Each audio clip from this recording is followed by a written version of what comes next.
अखाड़ा में आपका एक बार फिर स्वागत है। बड़ी खबर आ रही है गुरुग्राम से, जहां पुलिस ने मोनू मानेसर को हिरासत में लिया है। मोनू मानेसर को नासिर और जुनैद की हत्या के मामले में उसका नाम आया था। मोनू मानेसर को मानेसर के सेक्टर 1 से हिरासत में लिया गया है। इस वक्त की बड़ी खबर,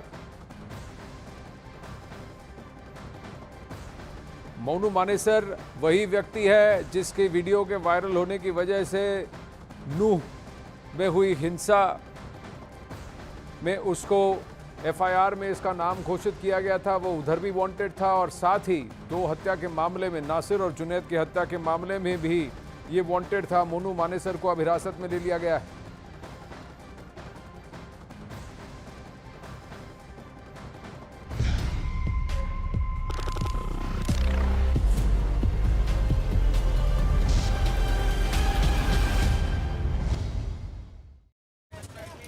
बारिश नहीं होती।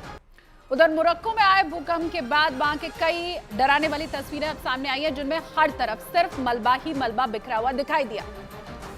वहां आए शक्तिशाली भूकंप ने कई इलाकों का नामो निशान मिटा दिया, जिसकी वजह से वहां रहने वाले लोगों को सुरक्षित कैंपों में शिफ्ट किया गया।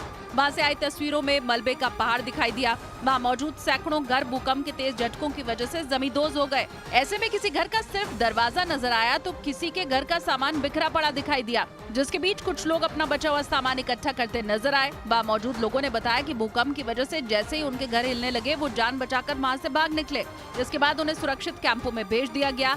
WHO के मुताबिक भूकंप की वजह से वहां 3 लाख से ज्यादा लोग प्रभावित हुए। INDIA गठबंधन में पीएम पद पर जेडीयू ने एक बार फिर से अपना दावा ठोक दिया है। केसी त्यागी के बाद नीतीश के सबसे करीबी नेता और सांसद राजवीर रंजन उर्फ ललन सिंह ने नीतीश को पीएम पद का सबसे काबिल उम्मीदवार बता दिया और कहा कि नीतीश कुमार पूरे देश का नेतृत्व करने के लिए खड़े हैं।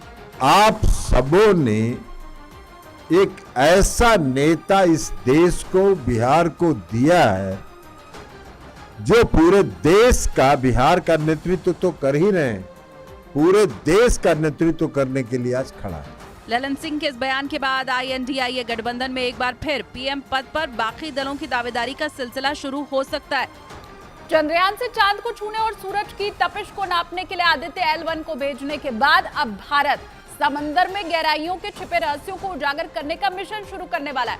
इसके लिए भारत मिशन समुद्रयान बहुत जल्द शुरू करने वाला है, जिसकी तैयारी चेन्नई के national institute of ocean technology में जोर शोर से चल रही है। केंद्रीय मंत्री किरेन रिजिजू ने ट्वीट कर इस मिशन से जुड़ी तस्वीरें पोस्ट की हैं, जिनमें से एक वीडियो में वो एक सबमर्सिबल में बैठे नजर आ रहे हैं। इस समुद्रयान का नाम मत्स्य 6000 रखा गया है। किरेन रिजिजू को इस सबमर्सिबल की खासियत के बारे में वैज्ञानिक एक एक बात समझा रहे हैं। दरअसल समुद्रयान परियोजना भारत का पहला मानव युक्त समुद्री मिशन है। इसके तहत एक सबमर्सिबल पनडुब्बी 3 लोगों को लेकर समुद्र की गहराई में 6000 मीटर यानी 6 किलोमीटर गहराई तक जाएगी।